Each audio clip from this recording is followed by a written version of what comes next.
Vengo con mucho gusto a la invitación que me habéis hecho de compartir los cultos en honor de María Santísima de la Angustia, que acompaña a su Hijo crucificado, el Cristo de la Buena Muerte, en esta hermandad de los estudiantes.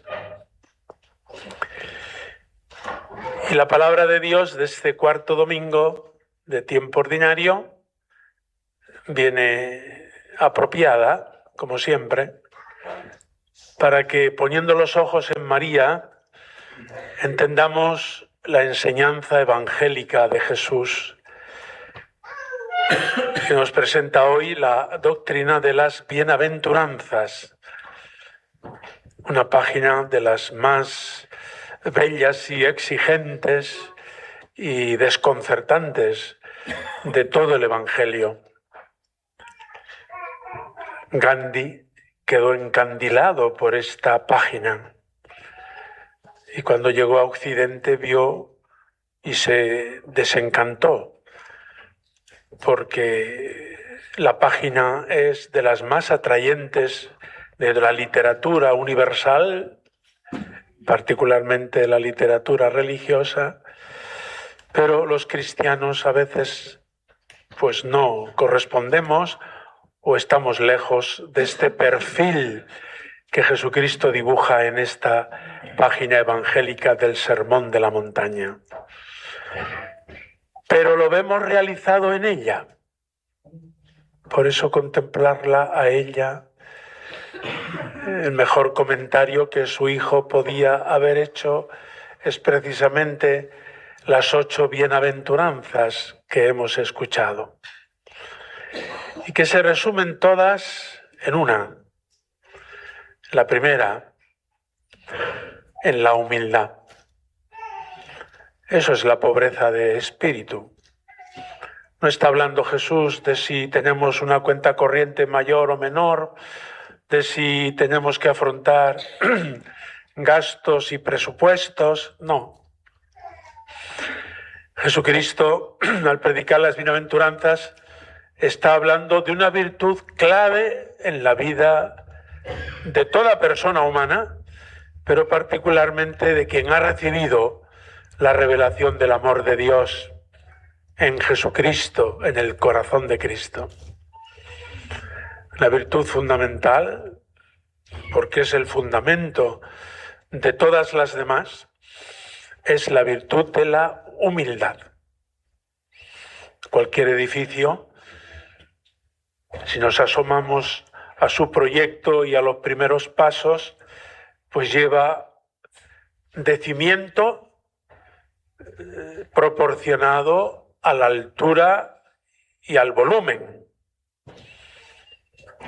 Pues en la vida cristiana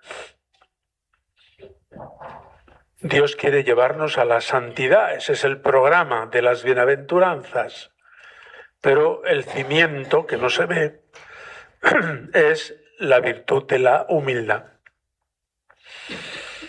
que en María vemos realizada esta virtud en grado máximo.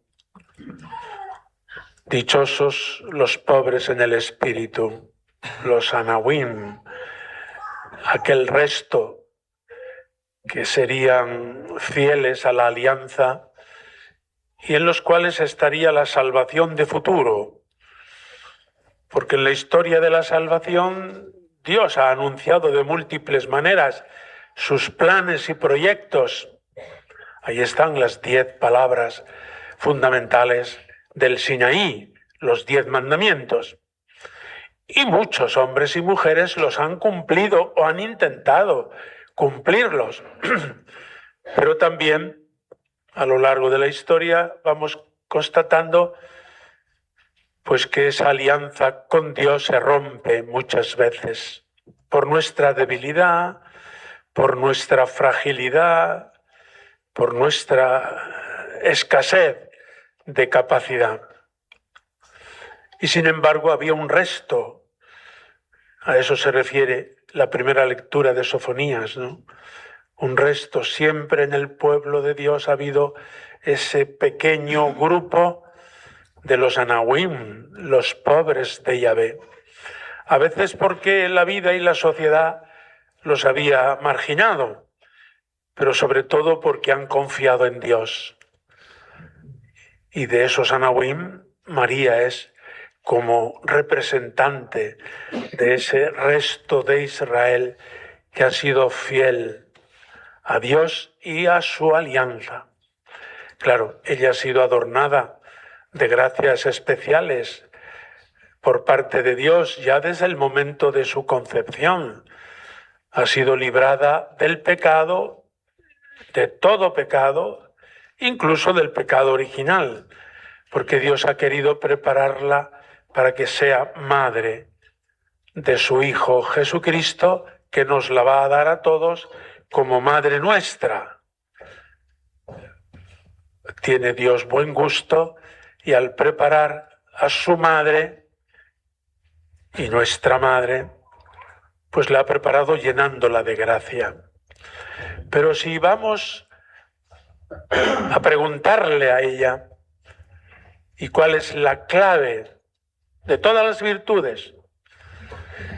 ¿Cuál es el fundamento de todas las virtudes? Cuando el ángel ha venido a anunciarle que va a ser madre de Dios, ella visita a su prima Isabel y entona el cántico del Magnificat, porque Dios ha mirado la humildad de su esclava. Así le había dicho ella al ángel, después de ese diálogo en la fe. Aquí está la esclava del Señor, hágase en mí según tu palabra, porque Dios ha mirado la humildad de su esclava.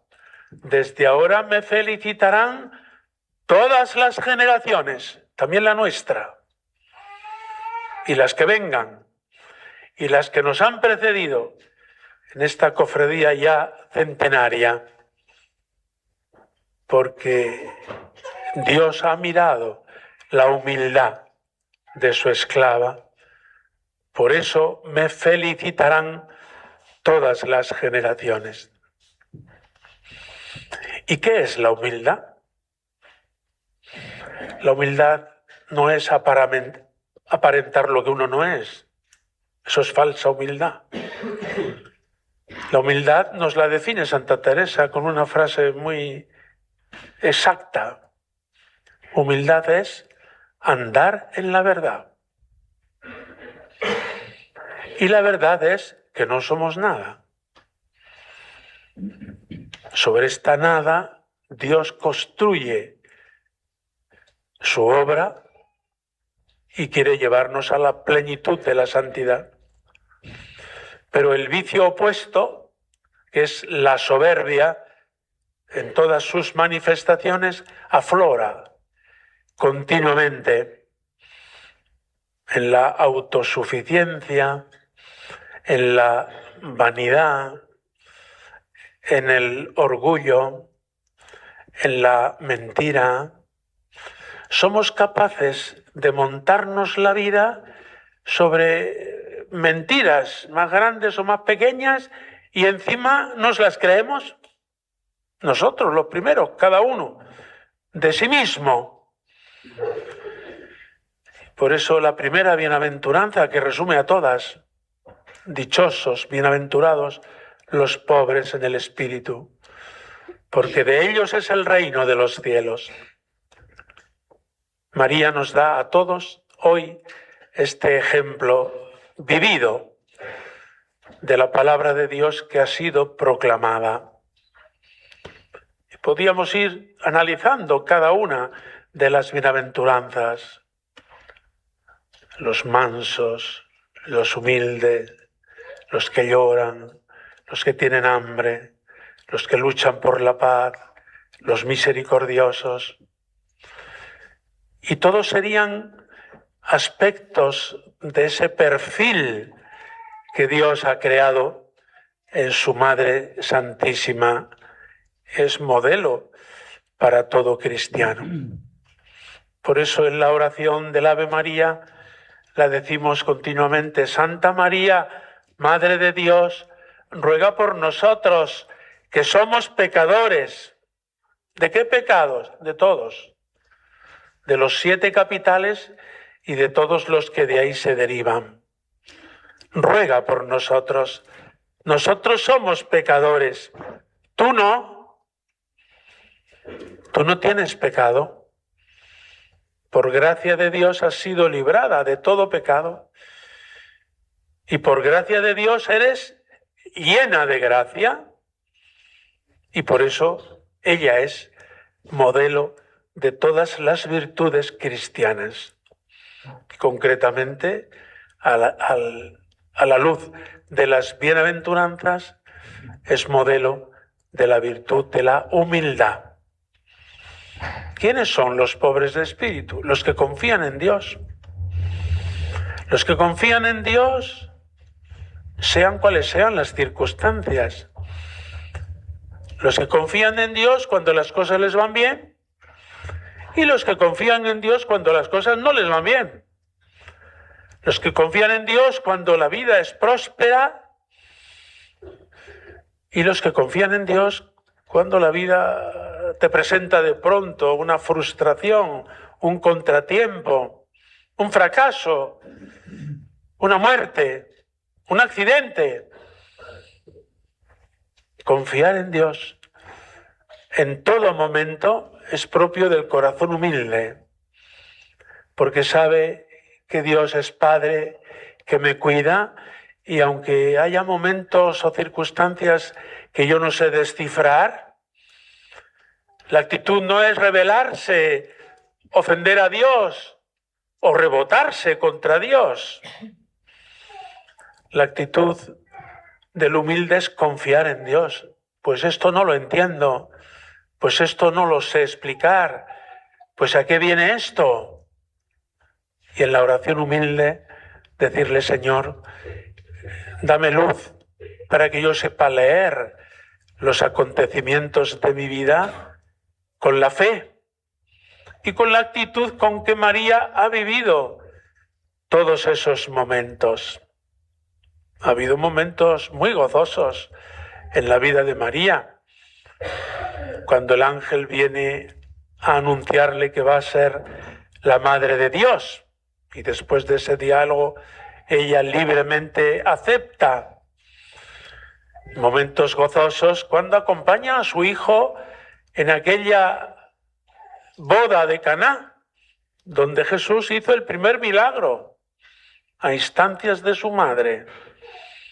No tienen vino, se les ha acabado la alegría.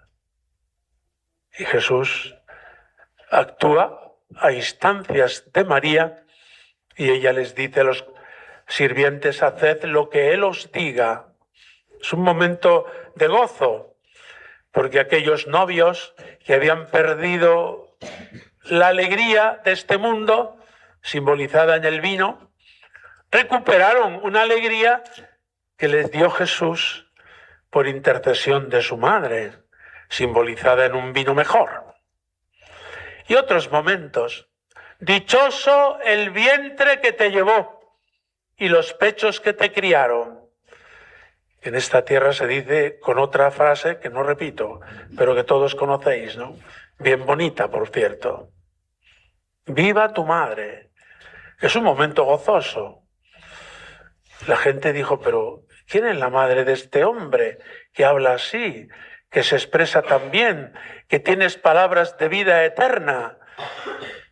Pues esa es mi madre, María Santísima, pero no solo porque me ha traído a este mundo, sino porque escucha la palabra de Dios y la cumple.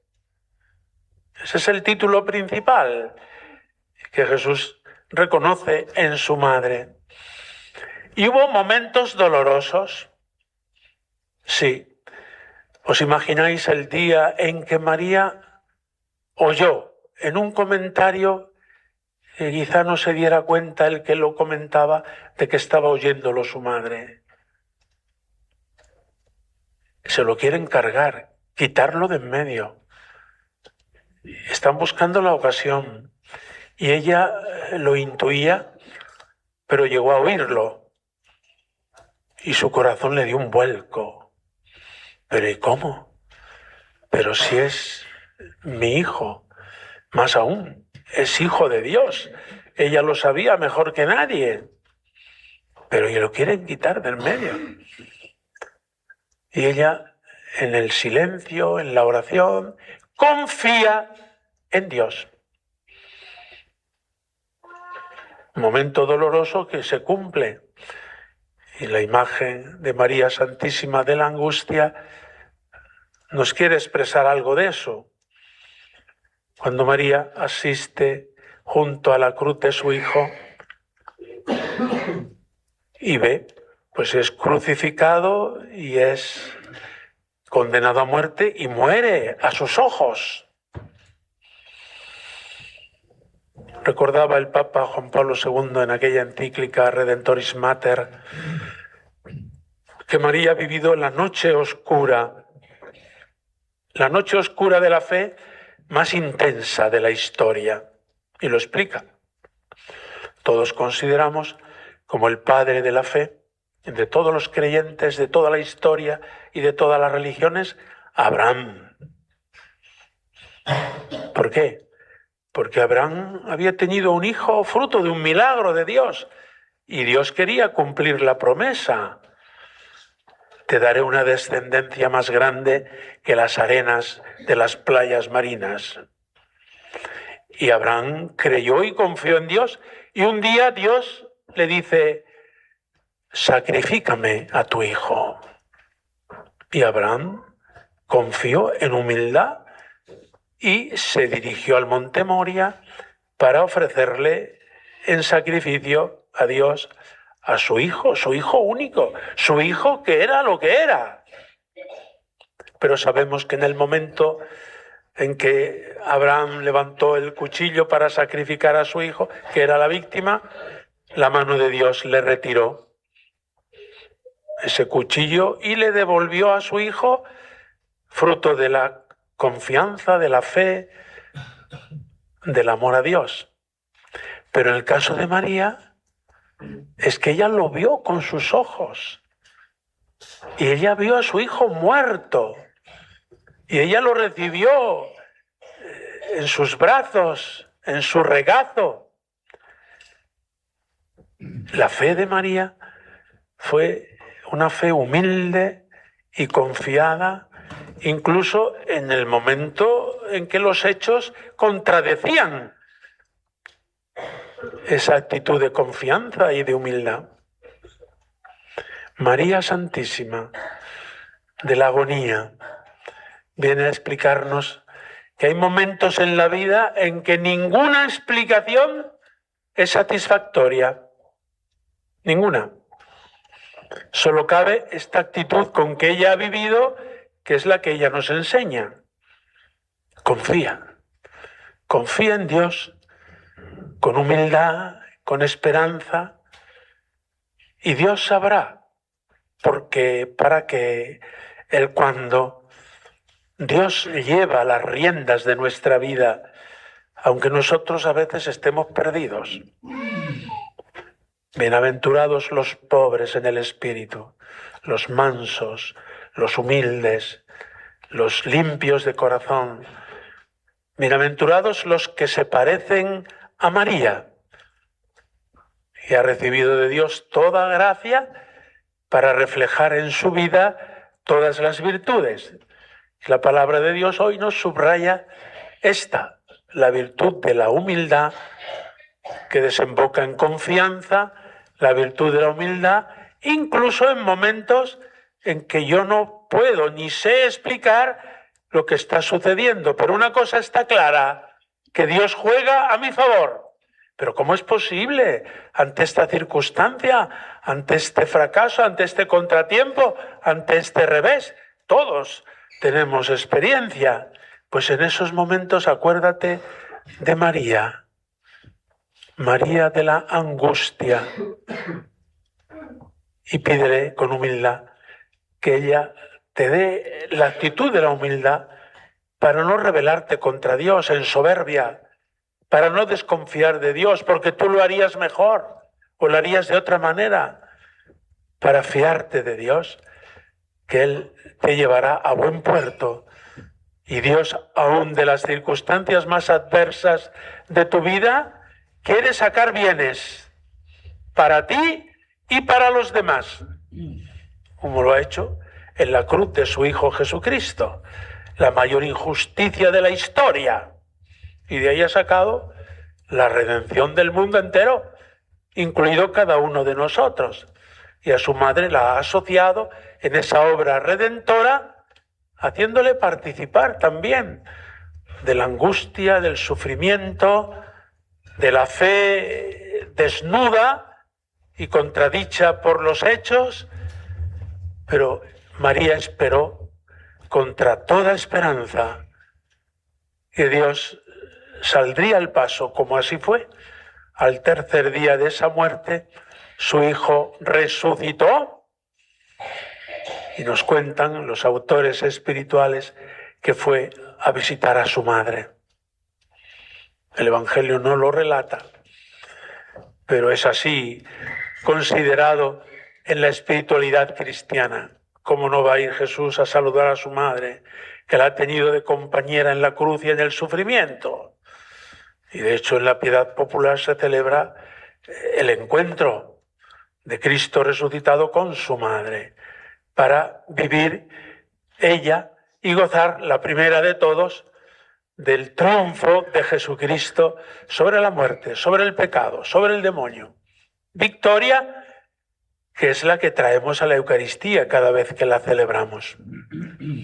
Pues queridos hermanos, la Eucaristía de este primer domingo de febrero, cuando soléis celebrar los cultos en honor de María Santísima de la Angustia, la Eucaristía nos trae a Jesucristo, el que se ha ofrecido por nosotros en la cruz y no ha quedado muerto. Hacemos bien de recordarle crucificado para que no se nos olvide hasta dónde ha llegado su amor. En frase de San Juan de Ávila, amó más que padeció.